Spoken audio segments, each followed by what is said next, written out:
Just in case bye weeks and injuries weren't enough for fantasy football, now we add in some trades. We talk whether you should start or sit Davante Adams and Amari Cooper plus the rest of your fantasy teams on the Fantasy First Down.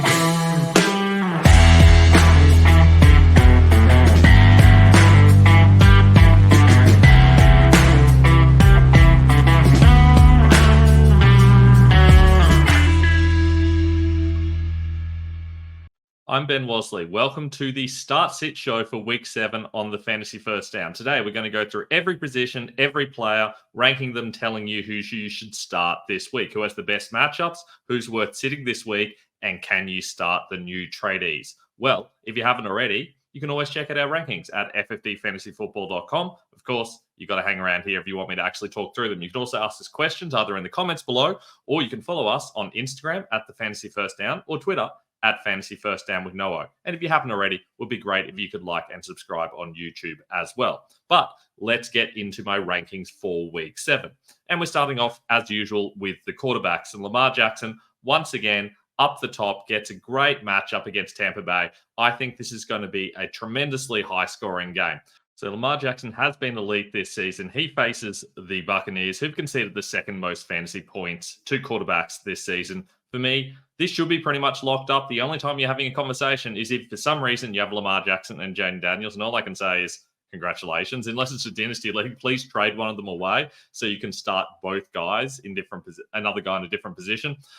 Jaden Daniels gets Carolina, and that is typically still a pretty good matchup. There's certainly scoring upside there. But the question is whether I even bother risking Daniels in a game that they should win easily enough, whether they keep him in Cottonwool, just get him to pass the ball and don't use him too much to run in the red zone in particular. Jalen Hurts gets a good matchup against the Giants. Not quite as good as the top guys, but he's always got plenty of upside. The real risk there is that my Aussie fam, Jordan Mailata, is on IR, and that is really going to hurt Hurts. Is he going to be able to stay protected? Are they going to be able to run the ball? Is Hurts going to run the ball? I'm not entirely sure, but it definitely hurts, and it hurts Saquon Barkley as well. Josh Allen gets a tough matchup against Tennessee, but he's Josh Allen. You really do have to start him regardless of the matchup. It doesn't matter in the matchup because if he can't pass the ball, he's just going to run anyway. So unless they really struggle to score, I do think Allen is still going to be productive. He does have a lower ceiling compared to some of those guys above him and realistically compared to some of the guys below him, but he's still a pretty safe option. Would you sit him compared to, say, someone like a Baker Mayfield or a Jordan Love? Well, realistically, if you've got Josh Allen, there's no point in picking up another quarterback. If you've got any of these top four guys, just start them every week and use those bench spots for something else. But let's say you've got them both in the dynasty league. If you feel like you're likely to lose the game, then I feel like guys like Mayfield and Love have way more upside this week. That game between Baltimore and Tampa should be an absolute shootout. And that means Baker Mayfield has a massive amount of upside taking on a Baltimore team that is considered the third most points to quarterbacks so far this season. Jordan Love also gets a solid matchup. He's been very good this season. The Texans are certainly easier to attack through the air than on the ground. So either of those guys is very close to Josh Allen. I do feel like Allen still has plenty of touchdown upside, but I could certainly see Mayfield and Love having massive games. Joe Burrow drops a little bit relative to the last couple of weeks. He takes on Cleveland, who on paper is a tougher matchup, but you have been able to pass them okay at times. I just don't think they're going to need to. I think Cleveland's going to struggle to score so much, especially now that they're missing Amari Cooper. They've got Nick Chubb coming back, but they don't have Jerome Ford. I mean, realistically, they're bordering on tanking at the moment. So I do think that Burrow probably won't need to score that much. And arguably, you could even take him a little bit lower than this. Sam Darnold should be in a shootout against the Lions as well. The Lions, certainly you can attack through the air relative to the ground. It is very hard to to run on the Lions. So I do think that's what we're likely to see. The Vikings, amazingly favorites in a game with a line above 50 points, and that's great for fantasy football. In fact, there's quite a few shootouts this week. I think the Falcons and Seahawks could be one of the big ones. They're the one that Vegas actually has the highest scoring game, right next to the Commanders-Panthers game, which could be very high scoring. Then, of course, there's the Vikings and the Lions. Packers and Texans should be high scoring as well. Plus, of course, that Bucks-Ravens game too. So plenty of points for quarterbacks in fantasy football this week. Sam Darnold, lots of upside. We haven't really seen him get too many really good passing matchups. This is a solid one against the Lions, especially expected to win. If Aaron Jones is out, I think that probably helps the passing game for Darnold even more because they're not going to feel like they can run the ball as much. That helps Darnold for fantasy, even if it hurts the team. Geno Smith comes in next against Atlanta, who traditionally it hasn't been easy to pass on Atlanta, but it's been a bit easier this season because their run-stopping game's been so good. You kind of just have to pass on them. I think the Falcons have been a bit of a positive surprise this year. I do think that Geno Smith's going to have to pass because the Seahawks are missing both of their outside cornerbacks, and that's really going to hurt them defensively. I feel like they're going to have to score points because I think the Falcons are probably going to score quite a few points. So that moves Geno Smith up. Brock Purdy's in there at 10. He's going to have to score on the Chiefs. It is hard to score on the Chiefs. It's hard to run on them. It's also quite hard to pass on them, but I do feel like the 49ers are the exception, and that's why I've got Purdy in the top 10.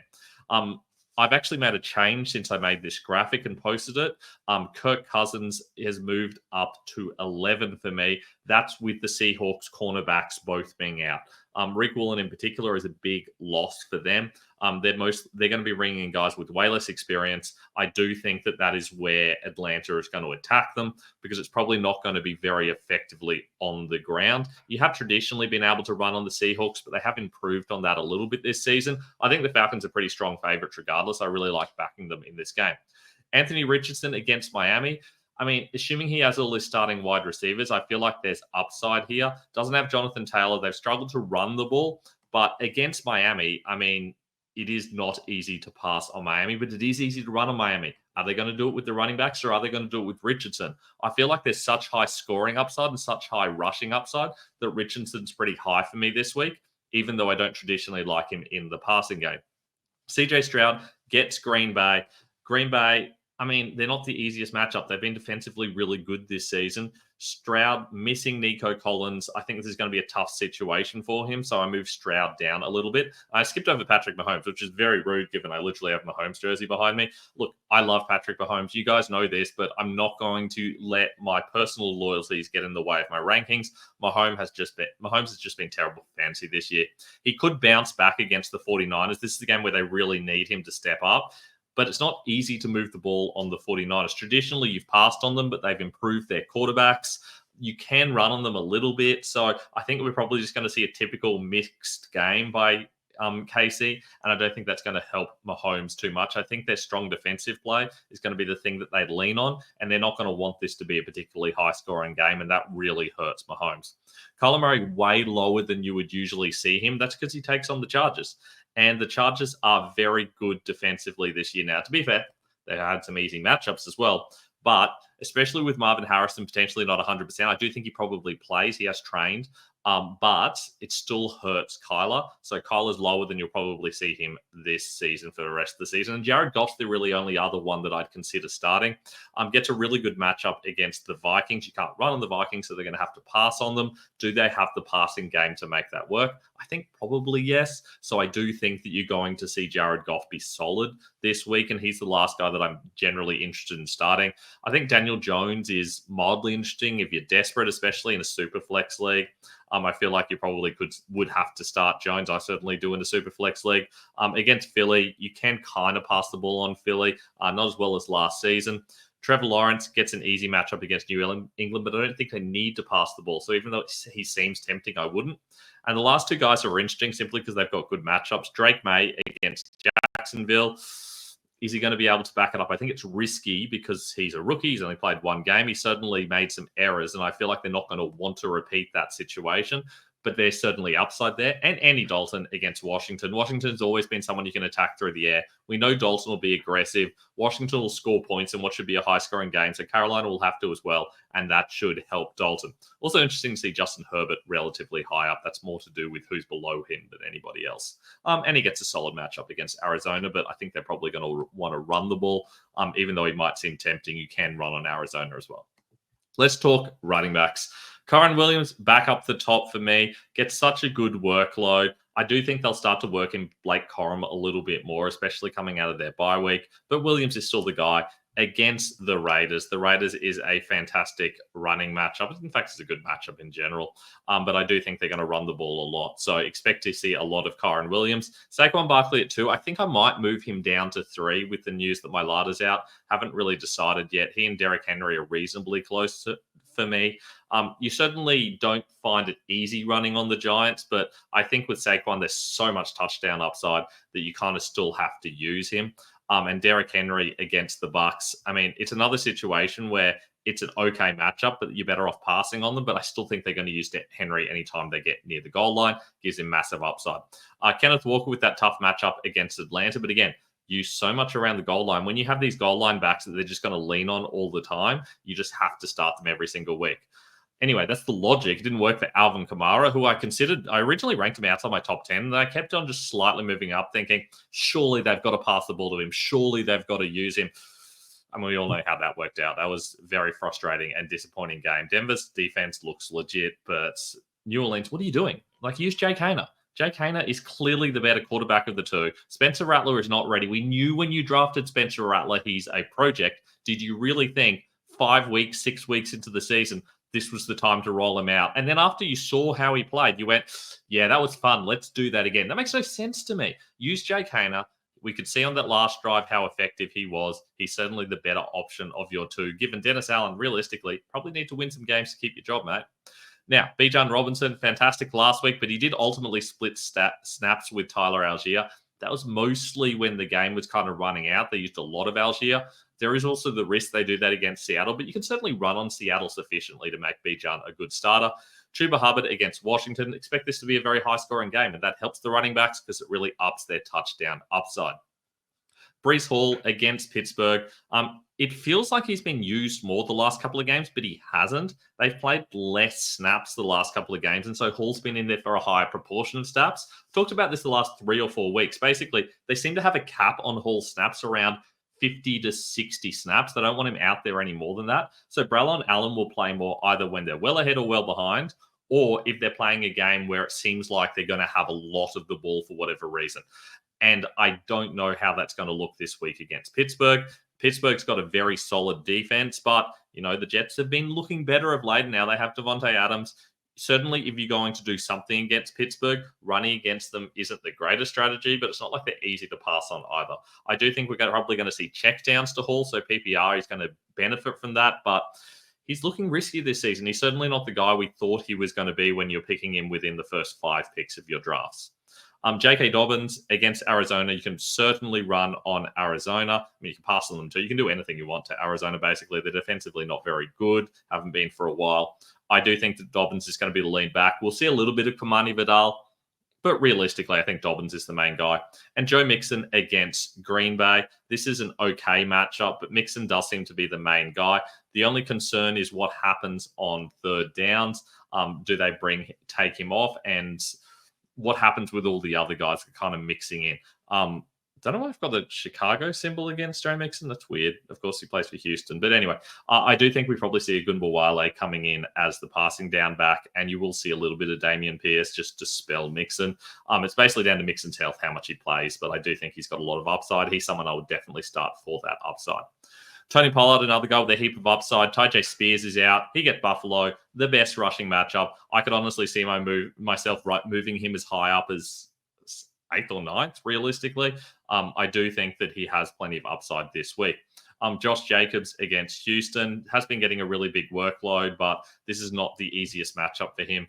Houston has been good in the run game. You can certainly pass on them. He basically needs touchdown upside. He's got lots of red zone looks and finally scored last week. I do think there's always the chance he'll score, which is why he's up there. Jordan Mason, it's hard to move the ball on KC. It's especially hard to run against them. They have conceded the fewest points to opposing running backs. Hard to tell exactly how healthy Jordan Mason is. I think we probably see a little bit of Garendo, maybe even some Taylor, and also some Deebo Samuel in the backfield. This feels like the kind of game where it's probably not a Mason game, but we know with the 49ers they can pull a surprise. So I still think he's someone you need to consider starting. The Lions guys way lower than you would usually see them. That's because they're expected to trail, so they're not going to run the ball as much. It's also really hard to run the ball on Minnesota. They've conceded the second fewest points behind only the Chiefs, as I said. And that means it's going to be hard for Gibbs and Montgomery. I expect we see a lot of Montgomery early on. He's still got that touchdown upside. He's scored for 9 consecutive games or something insane. So there's always the chance that you'll see him score. And Jahmyr Gibbs seems to finish off every game. The question is, what's the split look like in between? If they're behind, I do feel like we see a little bit more Gibbs, which is why he's ranked higher. And in PPR, he's certainly higher again relative to Montgomery. Kareem Hunt against San Fran. Hard to feel very good about him, but I do feel like they probably lean on the run a little bit. San Fran's not an easy team to run on, but as I said, I think they will still use it quite a bit just to kind of, if they can get that ground game going, it's going to make the game go faster and going to make it easier for them in general. So I feel like Hunt's still a chance of having a solid game. James Cook comes in at 18. Don't feel great about this situation. Coming off an injury, he is expected to play, but he plays against the Titans, who have arguably the league's best defense. They've conceded the least points to wide receivers and tight ends, but they've also conceded bottom 10 points to running backs. They're just really good defensively this year, which is amazing given how bad they were last year. Last year, they're actually very good against the run, and they struggled against the pass. Now they've been so good against the pass, teams are forced to run on them, and they're still not having a lot of success. So it's going to be hard for James Cook. Amari Cooper coming in, I think we'll see them pass the ball a little bit just to get him involved as well. It's hard to know what to feel about this. Do we see more Ray Davis after he was very effective? Do we still see some Ty Johnson on third downs? It's a little bit awkward and ugly. James Conner against the Chargers. If you've got James Conner, now is the time to sell him. He's going to struggle in this game. The Chargers have conceded the fourth fewest points to running backs this season. We saw a lot of Trey Benson last week. Conner basically got sat for most of the second half. Doesn't help that the touch he got, he fumbled or something along those lines. So this is an awkward situation. I would be avoiding James Conner if I can. He's someone that I don't really want to be touching. I just feel like there's so much risk here. And I have tossed up the possibility of moving him down a little bit because of how much risk there is associated with starting him. Should mention, by the way, when I made this graphic, Aaron Jones was expected to be out. I now think he probably is going to play. So Aaron Jones has actually slid in ahead of James Conner. You can see Ty Chandler's there at 27. He drops down a heap. They're taking on Detroit, and it is hard to run on the Lions as well. They've conceded the third fewest points to running back. So it's not that I love Aaron Jones. I do think that we're going to see plenty of checkdowns to Jones, though, which is why he slides in a little bit higher than most. Devon Achane against the Colts. It's hard to tell whether they're going to be able to move the ball in general with Tyler Huntley. We've seen them struggle, but you can certainly attack the Colts. I don't know that they're necessarily a weak team, but you can certainly pass against them, but I don't think the Dolphins will be able to. So I think we'll see a lot more of the run game. Problem is they've also got Mostert and Wright, and that is certainly going to hurt Achane's production because I don't think he's going to get as many touches. You're basically hoping for a big play or a touchdown from him to pay off, or a whole heap of checkdowns, which I guess is possible. Chase Brown really taking over from Zach Moss at the moment. He's been the more effective back, especially on early downs. Around the goal line is the main reason he's ranked so much higher. I do expect them to score on Cleveland, and for that reason, I think that Brown will be the more effective guy. Plus, Moss just doesn't look generally healthy. Brown started to be played a little bit more on passing downs. He's perfectly fine when he's going out and running routes, but he's not a good pass protector. And we have heard whispers that even if something happens to Zach Moss, that you'll see Travion Williams come in and do the passing down stuff. I do think that's the case. They're really chasing the game, but that's not going to be the case this week. I do think there should be a head, and we'll see a heap of Chase Brown. The Jaguar situation is messy. Last week, Travis Etienne started, and he was legit. Whenever he was healthy, he started, and he was legitimately the top guy for the first drive, and he looked like he was going to start the second drive, and then he got injured. Then we expected Tank Bigsby to kind of take over that backfield. The problem is that they fell behind very early, and that means we see a whole lot of Dearness Johnson. The reason that's an issue, of course, is because Tank Bigsby is just not a passing down back. They don't use him that way, which means they need to be ahead for him to have a solid game. That's why he's further down. I do think this is going to be down to how healthy Etienne is, but I think you're going to see a cycle of both of them. The Patriots are not good at stopping the run, which is why I've got both of these guys ranked relatively high. I think Etienne's probably going to be the main guy they use, but we might see a little bit of Bigsby still, despite what happened last week. And Johnson is, of course, ranked way further down. If Etienne's surprisingly out, that means obviously that Bigsby moves up a little bit, probably around to that 22 spot. and Johnson moves up into being like a flex option in a PPR league. Najee Harris gets a tough matchup against the Jets, but I do still think there's a chance that they could still be okay against the Jets. Certainly, it's hard to move the ball on the Jets in general, but if you're going to move the ball on them at all, it's easy to move it on the ground. This should be a low-scoring game where the Jets are favourites, but it's a close game. The line's 1.5 points, so certainly you could see a situation where the Steelers lead and they do use some Najee. Problem is that Jalen Warren is back. Are we going to see a lot of him? Don't really know. But I have moved Najee down relative to where he normally is, and I'll probably move him down a little bit more if it feels like this game is kind of trending towards an easier Jets result based on how they use things like Davante Adams and the health of their defenses. Antonio Gibson's in there at 24.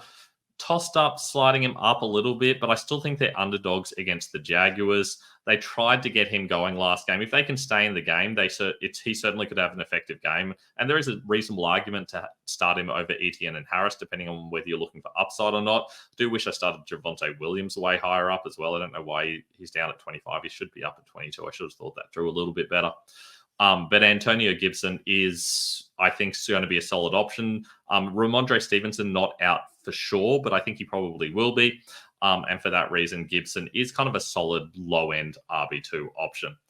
Trey Sermon is still the starter for the Colts. A lot of people picking up Tyler Goodson. I know that Sermon didn't look great, but look at the situation they're putting him in. He's getting tackled in the backfield. Like they just use him so ineffectively. It's not a Sermon issue. It's a scheming issue and the way they use these two backs. Whether they realize that or not, I don't know. But I still think that Sermon is the starter. And certainly against Miami, they should be able to move the ball a little bit more effectively because you can definitely run on them.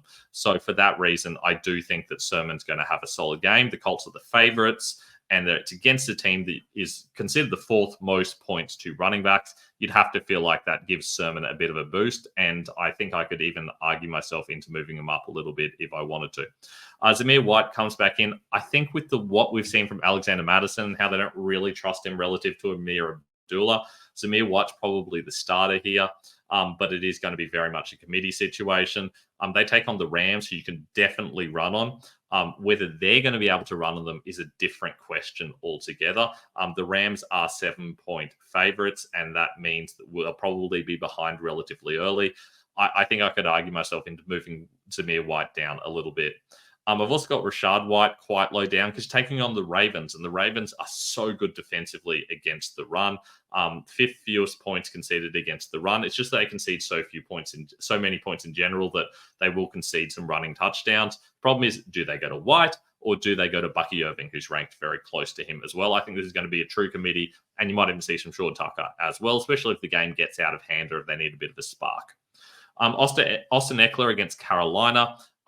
No Brian Robinson mentioned earlier. He was in at 15 because it's such a good matchup against Carolina. If he was truly healthy, I think he's arguably a top 10 back. I think there's a lot of scoring upside here, but I'm not sure that he is healthy. That's why Eckler gets mentioned a little bit more. Plus, Jeremy McNichols slides in if something happens with Robinson, and there's talk that he's going to be heavily limited because there's a lot of scoring upside here for both teams.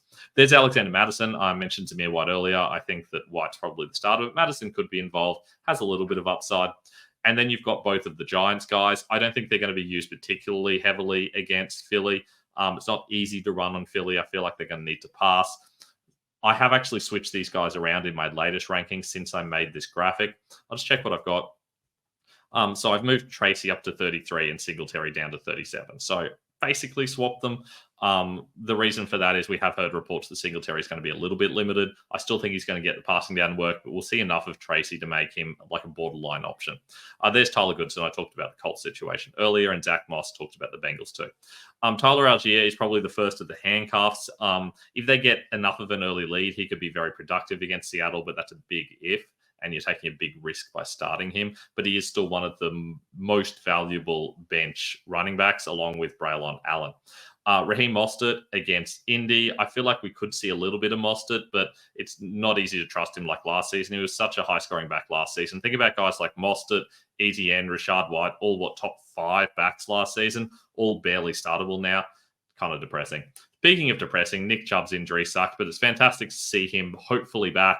I expect him to get very few touches this week. But he's Nick Chubb, and it's always possible he'll pop up with a big run or do something productive. For that reason, I still have to rank him as an option. Jalen Warren, I feel like I should have a little bit high, but I'm just a little bit worried about his health. Donta Foreman, of course, will be involved along with Chubb. The problem is that we don't know exactly what that's going to look like, and I feel like they're going to be behind and struggling to move the ball. No one else of particular interest here. Let's talk about wide receivers and a whole heap of fantastic wide receiver matchups this week. Justin Jefferson gets the best against the Lions, but Chase against Cleveland, he has a very good chance of scoring. Malik Neighbors should be back against Philly. Expect him to get a lot of the ball. AJ Brown against the Giants. He's had 2 big games when he's been healthy. Drake London against the Seahawks. I've got him higher than most do. Even though you can run on the Seahawks, I do feel like London's got a good chance, given the Seahawks have both their outside wide receivers out. I feel like there's real touchdown upside there and a chance for him to have a boom game. Same thing for Darnell Mooney. Amon-Ra St. Brown against Minnesota. That's a good matchup, but it would be a better matchup for the out wide guys. I do think he's got a solid chance of a good game, but we haven't seen him get used as much as he's capable of. Is this the week they really go to him? It would seem like a weird choice given they're favored to be behind. I don't know that they're suddenly going to lean on a guy who's going to get a lot of double coverage. Chris Godwin's been fantastic late. He gets Baltimore. You really are better off attacking Baltimore outside, but I do still think Godwin could have a massive game, especially with Mike Evans a little bit knocked up. I feel like they're going to have to go to Godwin a lot.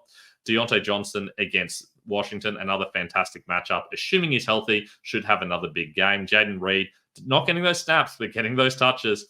And that means that he is someone you can definitely rely on to start. And DK Metcalf, he's had some down weeks, but you would expect him to bounce back against Atlanta in what should be a very high-scoring game. You can attack Atlanta through the air, so I do feel like he's a chance of being a solid option this week. Stephon Diggs also gets a solid matchup. He is their number one guy with Nico Collins out. Zay Flowers, fantastic matchup against the Bucs. Just a little scoring upside's the only issue with Flowers. That's why he's lower than most of those other guys. Mike Evans, if he were healthy, he'd be way higher than this, but he's not. And we don't know how much he's going to play or if he's going to play. The problem is he's playing Monday Night Football. Thankfully, it's a doubleheader, so at least there's a couple of options there. But don't feel great about Evans for that reason. I really want to feel great about him. I've got him in quite a few leagues, including my home league, but it's really hard to trust him with that injury. So certainly keep an ear to the ground on that. And evened out, tune into the Razzball Start Sit show in the couple of hours before the game start. I'm not on this week, but that will be fantastic in answering those sort of questions for you. Or you can just message me on social media, of course. Terry McLaurin gets a fantastic matchup against Carolina. They're not going to need him a lot, but he's always got scoring upside. T. Higgins should be solid against Cleveland. He's looked really good since he came back. Devonta Smith, another solid option. Cooper Kupp, tricky matchup. First week back, does he even play? Assuming he does against the Raiders. I don't know if they're going to need him much or use him on every snap, so that's why he's a little bit lower than the others. Let's talk about the 49ers, guys. Basically, 2 or 3 of these guys are going to be good in a given week. I'm not sure it's going to be Jordan Mason this week, but is it going to be Debo? Is it going to be Brandon Ayuk? Is it going to be George Kittle? Against KC, it's traditionally been the tight end. KC has conceded the most points to tight ends this season, the fewest points to running backs, and the 7th fewest points to wide receivers. So you'd have to feel like it's going to be a good Kittle game. Is it going to be Debo that works well with him? Is it going to be Ayuk? I think probably Debo. He plays the most like a tight end. I don't know that Ayuk's going to have much success out wide. That's why I've got them both lower than usual, but it's hard to trust both of them. Tank Dell, way higher than usual. They are using him as their number 2. Hard to truly trust him, but everyone below Devonta Smith is a risky start. In fact, there's a massive tier gap between Smith and everyone else. Smith, someone I actually feel really good about starting. Kupp, I don't feel great about starting, and everyone below them has some risk too. Garrett Wilson, even with Devontae Adams arriving in a tough matchup against Pittsburgh, he's still Garrett Wilson. We saw how he did last week. It is possible he gets a massive amount of targets, or possible he sucks. That's always the risk with Wilson. Brian Thomas Jr., a couple of weeks ago, everyone was talking about how he's nearly like a wide receiver 1 matchup proof. All of a sudden, no one's talking about Brian Thomas Jr. anymore. He gets New England. It's not the greatest matchup because you can run on them so easily, but I do still think he's someone that you kind of have to start. Darnell Mooney against the Seahawks, very boom-bust option, but I feel like this is a chance to boom with their lack of wide receivers. Their lack of cornerbacks. The problem is they do have their slot guy in Devin Witherspoon still healthy. Mooney does go to the slot quite a lot, so I don't feel like it's a greater matchup for him, but it's still solid. Tyreek Hill, I mean, you know what you're getting here. He's going to be okay because they're going to force touches to him, but he really lacks the ceiling he usually has. Marvin Harrison Jr. probably plays, but it's a really tough matchup against the Chargers. I don't think he plays his normal amount of snaps, and I don't think they use him that effectively. Jordan Addison, really love this matchup against the Lions. Very boom bust, but I feel like there is a good chance he booms. Same thing with Jamison Williams against Minnesota. Very boom bust, but a really high ceiling. If you're looking for ceiling, he's better than anyone from like 21 downwards, essentially. Jackson Smith-Njigba, another solid option there against Atlanta. I might move Williams up above JSN. I think I probably will. Davante Adams, that seems quite high. The reason for that, and Bobby Lamarca tried to convince me on this, I actually had Adams further down because I'm like, first game back, not going to play a full snap count, has been coming back from an injury. Do we see him out there enough? I feel like they're going to try to force the ball to him a little bit. Aaron Rodgers loves him. He's going to want to get him involved. Plus, he is going to the Nathaniel Hackett system that he played in Green Bay. So I feel like he's going to know most of the plays anyway, even if he doesn't know the terminology.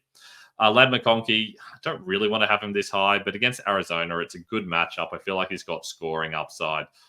I feel like he's going to be the guy to kind of have to go to, especially Quentin Johnston a little bit banged up. George Pickens has been playing essentially not enough routes recently. They've kind of, he went below 60% snaps 2 weeks ago. Last week, it bounced back a little bit, but he's still not playing 100% snaps or even close to it. He gets a really tough matchup against the Jets. It's Russell Wilson coming back, probably. I don't know what this whole situation is going to look like. I don't feel good about it. I don't want to start him if I have the choice. Josh Downs against Miami, hard to feel really good about his situation because Anthony Richardson's back, because it is hard to pass on the Dolphins and you can run on them so effectively. So that's why he's that low. Juju, a little bit banged up. Not sure exactly how they're going to use him. He does have plenty of upside. If you picked him up and you've held him through his bye week, you're probably wanting to start him. And if you want to start him over the guys that are even a couple of spots higher than him, I can't argue against you in that situation. Christian Kirk, fine. Xavier Worthy, man, very boom bust. You're hoping for a touchdown. Wan'Dale Robinson, I still really like, even though Malik Neighbors is probably back. If Neighbors is out, Robinson will jump up quite a bit. And if it's in a PPR league, he'll jump up quite a bit as well. He's gotten the second most targets of every wide receiver in the league this season, which is insane. So he's a good option. Green Bay's a little bit mixed up at the moment. Romeo Dobbs is the only outside wide receiver that's definitely a starter and going to play the vast majority of snaps. Watson and Wicks will split those remaining snaps, and we don't know what the split's going to look like, so I trust neither of them. Tyler Lockett should have a solid matchup against Atlanta. Hard to know exactly what that's going to look like. Amari Cooper gets that really tough matchup against Tennessee in a new team. They will scheme up some stuff to use him, but I do feel like his ceiling is very, very low because he's not going to be out there enough to really have a big game. Why start a guy who you know is not going to have a big game and might have a small game? Demario Douglas, a lot of people really excited about him. Do they need to throw the ball against Jacksonville? I think they're probably going to have to. Will it go to Douglas? I mean, traditionally it would go to their outside guys against Jacksonville, but they might choose to go to Douglas. We haven't really seen more than one game with Drake May, so it's hard to trust that Douglas is truly his number one. I feel like he's a good pickup, but I don't want to start him this week. There's Tutu Atwell and Jordan Whittington. The problem is I think that Atwell, Whittington, and Robinson, we don't know who are going to be the two main guys, and it may be that sort of committee situation that we see with a lot of teams, especially that first week back, until they've decided who they're going to use. So it's possible Atwell or Whittington won't be heavily enough involved to really be trustworthy, especially in a game where they don't need to pass against the Raiders, who are actually kind of good against the pass. They've conceded the 9th fewest points against wide receivers. Hard to trust any of their wide receivers, even Kupp. But he's Cooper Kupp, so you still have to rank him higher. Michael Wilson, if Harrison's truly out, then Wilson moves up a little bit, but I still don't feel good about starting him. Bateman, this is another big game for him. He's had 12 targets in the last 2 weeks, 130-odd yards and a touchdown. Good chance he has a good game here against Tampa. He has arguably more upside than most guys around him. You could even start him ahead of guys like Amari Cooper, for example, because of that upside, but has a very low floor. Jerry Jeudy, nominally the number one in Cleveland, but that has meant nothing for Amari Cooper, so why would it suddenly mean something for a worse wide receiver? Xavier Liggett, a lot of people are really excited about him in this matchup, but he's not really playing enough snaps at the moment. They're using a lot of Jalen Colker. They're still getting Jonathan Mingo involved. I feel like that it's going to be Deontay Johnson, then a big mess. I don't know that Liggett can be trusted. We know that Waddle can't, and Pittman, because of that injury, can't either. Khalil Shakir didn't play enough snaps last week and gets a terrible matchup against Tennessee now. Plus, he has Amari Cooper arriving. He can't be trusted either. Tight end rankings. It's been a nightmare all season, but at least I feel like you got 10 guys who are at least startable where you can slot them in and go, okay, I feel okay about this. Plus, of course, Jake Ferguson's going to come back as well. I just noticed that all of the teams on that graphic are wrong. I'm going to have to go in and change them before I post this on Insta. Apologize for those graphics being wrong. I haven't changed them since last week. Travis Kelce, of course, the number one against San Fran, but George Kittle should have a fantastic game against KC. You can definitely attack them using the tight ends. Did toss up having Kittle higher than Kelce, but Kelce really is their main option. Feel he's definitely going to be involved. For Kittle, it's just a probably. Brock Bowers has had a couple of fantastic games. Jacoby Myers likely still out. He's doubtful. So that means Bowers will remain their number one pass catching option. Trey McBride, big game last week, should be solid again against the Chargers. You can definitely pass short against the Chargers, and I feel like that's going to help McBride. Evan Ingram, 100 yards in his first game back, gets New England. Good chance of a touchdown, another solid option. Kyle Pitts gets the Seahawks, which is a good matchup. We've seen him have some solid games, so I feel like there's a good chance we see some production out of Pitts. Sam Laporta really dropping in his snap count recently. They haven't been using him like they usually do. Too much Brock Wright and whoever else they've been bringing in. They've just been kind of rotating practice squad guys as the third guy. Hard to really trust Laporta in this situation. It is a good matchup against Minnesota, but that's where my trust in the tight end really drops off. Dalton Kincaid, Tennessee's a hard team to play against, conceded the fewest points to opposing tight ends, but you do have to feel like he is still technically their number one pass catching option, especially with Cooper still getting up to speed. But this might be your sell high opportunity, even though it's not very high. Tucker Kraft, not a great matchup against Houston, not really fully healthy. But I do feel like he is still someone that you can rely on and you're probably going to have to use. It's tough against Houston because they've conceded the third fewest points to opposing tight ends, but I have still tossed up moving Kraft higher simply because I don't trust Kincaid or Laporta. And David Njoku could be very good. We don't know what this is going to look like with Watson. He had 7 targets, caught 5 of them, and got like 20 yards, 30 yards last week. I do feel like he's going to be good in PPR. We saw how good he was down the stretch last season. I do feel like he's going to be probably their best pass-catching option, but that doesn't mean much for that team. Dalton Schultz gets a good matchup against Green Bay. Green Bay have conceded the third most points to opposing tight ends, so he has a good chance of being involved. He's playing every snap now. They don't have Nico Collins, so you're going to see more Schultz. Plus, Brevin Jordan is injured too, so he is getting that full snap count. That means that Schultz becomes a viable starter. No one else below this is, though. Zach Ertz, he's had some big games. Against Carolina, there's a good chance he scores. Same thing with Cade Otton against Baltimore. They might be able to shut down Chris Godwin, especially if Mike Evans is out, but then you feel like Otton's going to have a big game. So there is an argument, especially in PPR, to move Otton up a spot or two. Colby Parkinson, we were really excited about him a couple of weeks ago, but finally we've got a little bit of quality in tight end, and he just naturally slides down. There's both of the Baltimore guys. I don't trust either of them for the rest of the season, but there's a chance they'll be good because this is a game where the Ravens, even if they're not behind, should be in a close game.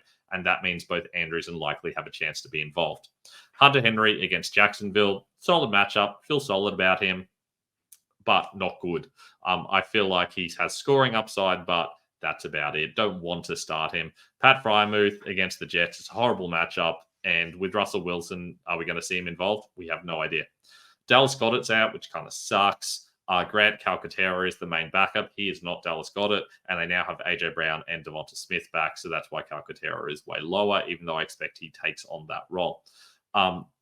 Everyone below that, I'm not particularly interested in, even though there's some good matchups there. The Cincinnati one's interesting. Eric All's kind of starting to take over from Mike Gesicki. He finally ran more routes than Gesicki last week. I feel like by the end of the season, he is going to be a clear starter. I talked about him a lot in my Dynasty chats. He's someone that I love for Dynasty, so someone you should consider picking up if you're in a Dynasty league. And that's all we've got for this week. I hope you've enjoyed the Start Sit show for week 7. If you haven't already, great if you could like and subscribe on YouTube. If you've got any questions, either put them in the comments below or you can message me on Instagram at the Fantasy First Down, on Twitter at Fantasy First Down with no O. My articles are over at football.rasball.com. I do a streamers and stashes article and a slot versus wide analysis. There's a great slot versus wide tool, which basically looks at their production against different opponents from the slot or out wide and looks at whether the players playing them are primarily slot receivers or wide receivers. I go through the best starts and sits. For example, we picked up, I think Jamison Williams and Jordan Addison are big guys for that this week. So look out for those articles. Feel free to use them. I also feature on the Rasball show on which was live on your Friday night.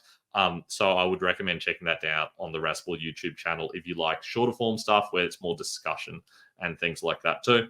Other than that, make sure you check out my rankings at ffdfantasyfootball.com.